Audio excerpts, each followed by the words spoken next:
pemalsuan sejarah.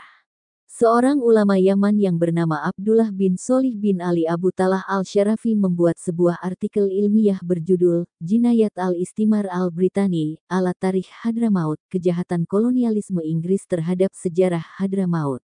Artikel yang dirilis pada tanggal 6 Juli tahun 2024 berisi tentang bagaimana usaha-usaha pemalsuan sejarah Hadramaut dilakukan oleh penjajah Inggris dengan bantuan para penduduk lokal untuk melenyapkan identitas nasional Hadramaut. Penduduk lokal yang dimaksud, menurut Abdullah bin Sholih, adalah oknum-oknum klan Ba'alwi, lihat halaman 2. Dalam artikel itu Abdullah bin Sholih banyak mengutip buku karya sejarawan Yaman Salim Faraj Muflih yang berjudul Qadaya Tarikhiyah min Hadramaut min al-Tarikh al-Siri lil Istimar al-Britani, al-Taswir wa Istilab al-Hawiyah, masalah-masalah sejarah dari Hadramaut dari sejarah rahasia kolonialisme Inggris, pemalsuan dan pencurian identitas. Cara yang dilakukan penjajah Inggris dalam menaklukkan bangsa Hadramaut, menurut Abdullah bin Sholih, adalah dengan cara membuat masyarakat elit untuk dijadikan anteknya. Penjajah Inggris mendistribusikan sumber-sumber kekuasaan, kekuatan dan dominasi melalui pemilihan kelas atau suku tertentu untuk menjadi elit masyarakat guna menghubungkan kepentingan dan ambisinya dengan kelangsungan hidup dan kepentingannya. Kelompok atau suku ini disebut kelompok hewan peliharaan lokal yang ramah dan bersahabat dengan kolonialisme. Inggris memilih agen dari kelompok kesayangan lokal ini untuk mengelola kepentingannya dan melaksanakan rencana kolonialnya yang merusak kehidupan sosial, budaya, dan ekonomi bagi masyarakat pribumi. Halaman 2. Lalu Inggris dan hewan peliharaan lokalnya melumpuhkan ingatan orang Hadrami tentang masa lalunya yang gemilang dengan merubah sejarah dan nasab silsilah para tokoh-tokohnya, sehingga hilanglah kebanggaan orang Hadrami terhadap leluhurnya dan sejarah peradaban negerinya yang asli. Para tokoh-tokoh pribumi Hadramaut, silsilah nasabnya dibelokkan ke suku Quraisy, Ansar atau Hijaz. Celakanya, para tokoh-tokoh ini malah berbangga dengan usaha itu, tanpa menyadari bahwa yang demikian itu meruntuhkan semangat nasionalisme mereka sebagai pribumi asli Hadramaut dan memutuskan hubungan kesejarahan mereka dengan leluhurnya. Metode yang dilakukan oleh penjajah Inggris untuk usaha tersebut adalah, pertama, menyembunyikan dan memusnahkan sepenuhnya perpustakaan sejarah Hadrami yang berisi manuskrip-manuskrip Hadrami yang memuat identitas sejarah mereka. Kedua, menulis sejarah palsu yang menjadi sumber satu-satunya dalam menatap sejarah Hadramaut masa lalu. Lihat halaman 2. Sumber palsu tersebut, lanjut Abdullah Sholih diantaranya adalah riwayat Sanbal Ba'alawi, Kitab Sejarah Sir karya Bafakih Ba'alawi, Kitab Sejarah Sir karya Basanjala Ba'alawi, Kitab bin Hamid al-Kindi, yaitu tentang pengagungan klan Ba'alawi, dan Kitab Al-Nur al-Safir karya Al-Idrus. Usaha penghapusan kebenaran sejarah Hadrami terjadi belakangan, setelah situasi menjadi stabil seperti sekarang ini, dan ini terjadi pada akhir abad ke-13 atau awal abad ke-14 Hijriyah, pada era dua negara Kuwaiti dan Qatari terhubung. Nama-nama orang yang mengatribusikan buku-buku ini tidak diketahui sama sekali. Halaman 2. Abdullah bin Sholih mengutip perkataan seorang politisi Jerman, hapuslah sejarah rakyat dan setelah satu generasi mereka akan berubah menjadi sekumpulan warga biasa dan setelah generasi berikutnya Anda akan mampu memerintah mereka, seolah-olah mereka adalah sekawanan domba. Juga ia mengutip ucapan politisi lainnya, kami mengalahkan mereka bukan ketika kami menyerbu mereka, tetapi ketika kami membuat mereka melupakan sejarah dan peradaban mereka. Halaman 1. Lihatlah, bagaimana para agen elit lokal melaksanakan rencana penjajahan dalam buku-buku sejarah Hadrami. Sekelompok dari mereka, menurut Abdullah bin Sholih, mengumpulkan manuskrip-manuskrip dari perpustakaan dan individu, kemudian manuskrip-manuskrip itu dihilangkan. Mereka mengambilnya dengan paksa dan ancaman. Salah satu dari mereka biasa membual bahwa dia mencium bau buku di rumah. Orang-orang dari klan Ba'alwi yang berkeliling mencari manuskrip itu, menurut Abdullah bin Sholih, di antaranya adalah Alatas, Alwi al-Haddad, Salim Ahmad al-Muhdar dan Salim bin Jindan. Alatas mengumpulkan manuskrip itu di perpustakaannya di Haridah, Salim Ahmad al-Muhdar mengumpulkan manuskrip itu di perpustakaannya di Haban. Salim bin Jindan disebut oleh Abdullah bin Sholih meminjam manuskrip lalu ia tidak mengembalikannya dan mengingkarinya kemudian ia lari ke Jawa, halaman 3. Abdullah bin Sholih juga menyebutkan bahwa ketika manuskrip Diwan Syekh Umar Bamahramah akan dicetak di Jawa, seorang dari marga Assegaf meminjamnya kemudian naskah itu hilang. Menurutnya lagi, Abdullah Muhammad Al-Habsyi mencari dan mengumpulkan manuskrip sampai ke perpustakaan Sana dan Emirat. Ia menerbitkan kitab Bahjat al-Zaman fi Tarikh al-Yaman, karya Yahya bin Husain al-Qasim. Semula kitab itu terdiri dari 3 juz kemudian ia jadikan 1 jilid, karena ia membuang apa yang tidak ia inginkan. Begitu pula ia mentahqiq kitab Tarikh Ibnu Hisan. Menurut Abdullah bin Sholih, apa yang dilakukan Al-Habsyi itu terhadap kitab Ibnu Hisan itu masuk ke dalam kategori sabotase dan lemah dari sisi pentahqiqan secara ilmiah, halaman 3. Penulis sendiri telah membaca kitab Tarikh Ibnu Hisan ini dan mendapati di dalamnya ada berita tentang tahun wafat Muhammad bin Ali, Faqih Muqaddam, yang tidak ada dalam manuskrip aslinya. Al-Utas Awad bin Salim Hamdan membuat sebuah artikel dengan judul Hauladiyah, Masadir al-Tarikh al-Hadrami, tentang hilangnya sumber-sumber sejarah Hadramaut yang ia sajikan dalam Muktamar Internasional tentang Sejarah dan Sejarawan Hadramaut. Di dalam artikel itu ia menyebutkan bahwa penyebab hilangnya sumber-sumber sejarah itu adalah klan Ba'alwi dan para orientalis. Dengan keahlian dan pengalaman dalam studi penelitian, mereka menyembunyikan apa yang mereka ingin sembunyikan dan mempermainkan sebagian sumber-sumber itu. Mereka melakukan pemutarbalikan, perubahan dan pemalsuan terhadap kitab-kitab asli, lalu membuat pengaburan sejarah Hadramaut. Kemudian pada periode berikutnya, para elit Hadramaut yang belajar kepada para orientalis ini menulis sejarah Hadramaut berdasarkan sumber-sumber kitab yang palsu dengan metode yang disenangi oleh orientalis, yaitu dengan memuji para elit lokal yang sudi menjadi peliharaan penjajah. Alwi bin Tahir al-Haddad membuat buku sejarah Hadramaut dengan judul Al-Syamil, lalu orientalis Inggris, R.B. Sergin, memuji Alwi bin Tahir dengan mengatakan bahwa ia adalah Amit al-Muarikhin, tumpuan para sejarawan. Menurut Abdullah bin Sholih, peninggian Sergin terhadap kedudukan Alwi bin Tahir ini menunjukkan bahwa Alwi memiliki peran penting dalam mempermainkan sejarah Hadramaut, halaman 5. Selain kitab Al-Syamil, karya Alwi bin Tahir al-Haddad, Abdullah bin Sholih juga menyebut kitab-kitab yang ditulis berdasar sumber-sumber palsu di atas seperti Al-Duru wal Yakut fi Buyutat Arab al-Mahjar wa Hadramaut, karya Salim bin Ahmad Jindan Ba'alwi, Tarikh Daulat al-Qatiriyah, karya Muhammad bin Hashim Ba'alwi, Tarikh Hadramaut, karya Sholih al-Hamid Ba'alwi, dan Atwar al-Tarikh al-Hadrami, karya Al-Syatiri Ba'alwi. Abdullah bin Sholih mengutip Bamukmin dalam bukunya Al-Fikr wa Al-Mujtama fi Hadramaut, ketika apa yang mereka tulis itu bukan sejarah yang sebenarnya, maka terjadi kontradiksi antara satu dengan yang lainnya. Sejarawan fiksi pasti tidak akan selamat dari kontradiksi semacam itu, halaman 5.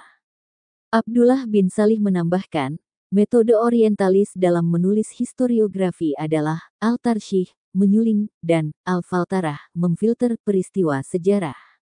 Yaitu dengan melaksanakan rationing, penjatahan peristiwa sejarah dan dubbing-nya, di samping menyusupkan peristiwa tambahan yang sebenarnya tidak terjadi. Selain itu, dilakukan pula amputasi peristiwa sejarah penting yang tidak diinginkan, halaman 5.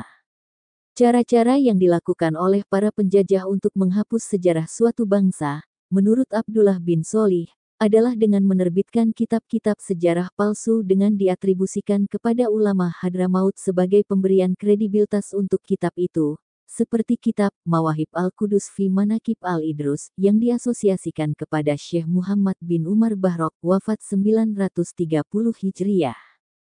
Kitab ini, menurut Abdullah bin Sholih, mengutip Salim Faraj Muflih, adalah kitab produk penjajah yang tidak ada kaitan secara mutlak dengan Syekh Muhammad bin Umar Bahrok, halaman 6. Cara lain yang dilakukan penjajah untuk menghapus sejarah suatu bangsa, menurut Abdullah bin Sholih, adalah dengan mengganti nama-nama tempat bersejarah dengan nama baru. Dengan cara ini, hancurlah peradaban suatu bangsa. Dalam mengganti peradaban baru itu, bukan dengan cara menggantinya dengan peradaban barat, tetapi dengan peradaban elit lokal peliharaannya. Hal itu dilakukan, bukan karena penjajah menyukai peradaban baru itu, tetapi untuk mengendalikan tumbuhnya peradaban asli bangsa Hadramaut, mengepung dan menundukkan masa depan bangsa. Mereka merubah identitas nama-nama tempat, masjid-masjid, dan yang lainnya. Lalu tumbuhlah nama-nama baru seperti Al-Muhdor, Al-Idrus, Al-Atas dan sebagainya. Maka hancurlah kesejarahan dari nama-nama sebelumnya yang bersejarah. Halaman 6. Cara lain yang dilakukan untuk merubah sejarah suatu bangsa, menurut Abdullah bin Salih, adalah dengan merubah silsilah nasab leluhur mereka. Seperti yang disebut kitab Tarikh Shanbal Ba'alwi, bahwa kerajaan Bani Rashid adalah bersuku Aus dari kaum Ansor Madinah Al-Munawarah, padahal mereka sebenarnya adalah keturunan asli Kahtan dari Hadramaut. Begitu pula Syekh Muhammad bin Ahmad bin Abil Hub, dalam kitab Al-Burqah Al-Mushikoh, disebut sebagai keturunan Quraisy, padahal ia bukan Quraisy. Begitu pula nasab Al-Khatib disimpangkan kepada Aus, Al-Amudi kepada Quraisy, Al-Bawazir kepada Abbas, Al-Katiri kepada Hamdan dan sebagainya. Lalu keturunan mereka di masa selanjutnya malah berbangga dengan nasab baru itu dan menganggap bahwa nasab bangsawan adalah nasab para pendatang, sementara nasab mereka sebagai pribumi yang merupakan para bangsawan asli dari Kahtan dilupakan dan tidak dibanggakan. Mereka lupa bahwa hal demikian akan berakibat putus hubungannya mereka dengan nasab dan sejarah mereka yang asli. Halaman 6. Menurut Abdullah bin Solih, cara lain yang digunakan penjajah adalah mengkotak-kotak bangsa yang dijajah dengan membuat kelas-kelas sosial berdasarkan ras, sehingga rakyat terus hidup dalam konflik. Dibuatlah gelar-gelar yang menghinakan, meremehkan dan mencemooh.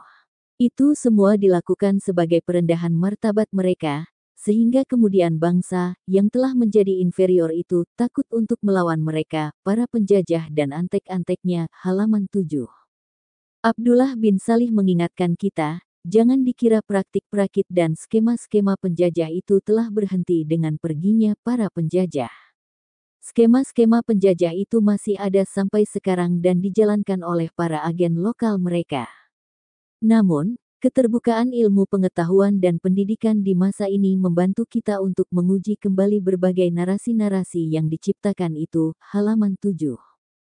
Abdullah bin Salih juga mengingatkan adanya cerita-cerita keramat yang dikutip ulama masa lalu untuk seorang wali, lalu cerita keramat yang sama, dikutip oleh penulis masa kini lalu diberikan untuk orang lain yang tidak masyhur kewaliannya. Seperti kisah-kisah keramat yang ditulis oleh Imam Al-Sya'rani, kisahnya diambil dalam kitab Al-Mashra, Al-Rawi, karya Al-Shili Ba'alwi, namun individu yang berkeramatnya berbeda. Kadang satu keramat disematkan untuk orang yang berbeda-beda. Syekh Amin Al-Sa'di mengatakan, tidak ada satupun keluarga Ba'alwi generasi pertama yang ahli ilmu. Begitu pula Ibnu Ubaidillah mengatakan, tokoh-tokoh Ba'alwi yang ditulis biografinya oleh Al-Shili dalam kitab Al-Mashra, Al-Rawi, tidak dikenal sebagai orang berilmu. Halaman 7. Kitab Al-Gurar, karya Ali Khirit Ba'alwi, wafat 960 Hijriyah, dan kitab Al-Mashra, Al-Rawi, karya Al-Shili, wafat 1093 Hijriyah, menurut Abdullah bin Solih, mengutip Alexander Knish, adalah dua kitab yang isinya pengkesan An Ba'alwi sebagai keluarga agung yang melahirkan para ulama, ahli zuhud dan sufi. Sedangkan para keluarga lain ditempatkan hanya sebagai pengikut, pengagum dan penggemar. Menurut Ba'alwi, para ulama-ulama itu berada dalam posisi yang lebih rendah dalam susunan tangga-tangga kepentingan. Para ulama itu dianggap mempunyai disabilitas, takdir untuk dapat menyamai mereka. Sedangkan keluarga-keluarga lain yang bukan ulama, dalam pandangan Ba'alwi, dimarginalkan seperti kerumunan yang tidak bernilai apapun. Itu semua dilakukan oleh Ba'alwi sebagai legalitas bahwa mereka adalah para sufi dan ulama-ulama awal di Hadramaut. Klaim mereka itu terbantah oleh kitab-kitab para sejarawan Hadramaut seperti Ibnu Samurah, Al-Janadi, Al-Hajraji, Bamahramah, Al-Syarji yang membuka tirai bahwa leluhur mereka sama sekali tidak tercatat, dalam kitab-kitab yang ditulis di masa di mana mereka diasumsikan ada, sebagai pembesar ulama di dunia Arab bagian selatan, halaman 8. Kiai Haji Imaduddin Usman Al-Bantani, pengasuh dan pendiri Pondok Pesantren Nahdlatul Ulum Kampung Cempaka, Desa Kresek, Kecamatan Kresek, Kabupaten Tangerang, Provinsi Banten. Pulangkan imigran rasis, negerinya lebih membutuhkannya. Pulangkan imigran rasis, negerinya lebih membutuhkannya. Noda hitam HADRAMIS Yaman. Berkaca dari Palestina. 2 tahun setelah kekalahan Jerman dalam Perang Dunia II, yaitu di tahun 1947, sebuah kapal besar merapat di pelabuhan Haifa, Palestina. Di atas dek tampak wajah-wajah yang layu, kurus, dan penuh penderitaan. Kemudian mereka membentangkan spanduk besar yang bunyinya, Jerman telah menghancurkan keluarga dan rumah kami, jangan kau, Palestina, hancurkan juga harapan kami. Kapal itu berisi imigran, atau lebih tepatnya pengungsi Yahudi dari berbagai penjuru Eropa yang berbondong-bondong menuju Palestina. Sebuah foto ikonik mengabadikan momen tersebut. Kini foto itu telah membuat setiap hati akan miris dan menangis. Karena ironi yang terjadi di kemudian hari. Di mana pada akhirnya, para pengungsi ini yang akan merampas tanah dan kemerdekaan Palestina dari pribuminya sendiri. Sebuah tragedi kemanusiaan terbesar di abad 20, dan praktik penjajahan keji yang masih ada hingga kini. Kapal itu adalah salah satu dari ratusan kapal lainnya yang mengangkut ratusan ribu pengungsi Yahudi, bergelombang memasuki Palestina sejak 1920 hingga 1948. Setelah 6 juta kaum Yahudi dibantai oleh Nazi baik di Jerman dan di semua negara pendudukannya, Holocaust. Seluruh Eropa seolah menemukan momentum untuk mengeluarkan ras Yahudi dari setiap negerinya. Kenyataannya, semua negara menolak menampung mereka, karena reputasinya di banyak negeri yang pernah ditumpangi. Ras Yahudi terkenal arogan, licik dan serakah. Di mana mereka tinggal, di situ mereka berusaha mendominasi semuanya. Entah itu cermin dari kecerdasan atau keserakahan, atau mungkin gabungan keduanya. Entahlah. Kelak terdeteksi banyak Yahudi ras palsu bukan keturunan Ibrahim yang mengakui sisi Palestina. Mayoritas adalah cangkokan dari keturunan Khazar Kaukasus, DNA mereka sama dengan kaum Habaib Ba'alawi Yaman yang mengaku cucu Nabi di Nusantara. Bukan tanpa alasan mereka menuju Palestina, karena 1. Di zaman itu, penduduk Yahudi dengan jumlah persentase terbanyak di dunia, 5%. Bandingkan di seluruh dunia jumlah penganut Yahudi kini hanya 0,2%. 2. Seperti Indonesia, Palestina adalah bangsa yang ramah. Mereka mewarisi semangat toleransi Salahuddin Al-Ayyubi, yang menaklukkan tanpa pembantaian dan menghormati semua agama. 3. Ada Yerusalem, kota suci dari 3 agama Abrahamik, Yahudi, Nasrani, Islam. Bagi agama Yahudi, Yerusalem adalah bekas ibu kota Solomon yang agung. Nabi dari kekaisaran mereka jauh di masa silam. Tentunya cocok bagi bangkitnya Pan-Yudaisme. 4. Dalam penguasaan Inggris, kolonialis yang pro-Zionis. Palestina sebelum PDI adalah bagian dari protektorat Khilafah Turki Utsmani. 5. Palestina sudah menjadi tujuan awal untuk dikuasai oleh gerakan Zionis. 6. Disokong oleh deklarasi Balfour yang licik dan manipulatif antara Inggris dengan penguasa moneter internasional Rothschild. 7. Terpecah dan lemahnya bangsa Arab, dan ini terbukti dengan kekalahan aliansi Arab dalam Perang 6 Hari melawan Israel. Yang berdampak makin kokohnya negara Israel atas Palestina. Kini Palestina kondisinya hancur lebur, miskin dan kelaparan, hampir tiap hari dibombardir dan dibantai tanpa ada perlawanan yang sepadan. Diperparah dengan mandulnya PBB yang selalu diveto negara blok NATO manakala mau menghukum Israel. Tiap hari tanah mereka digusur, rumah dirampas,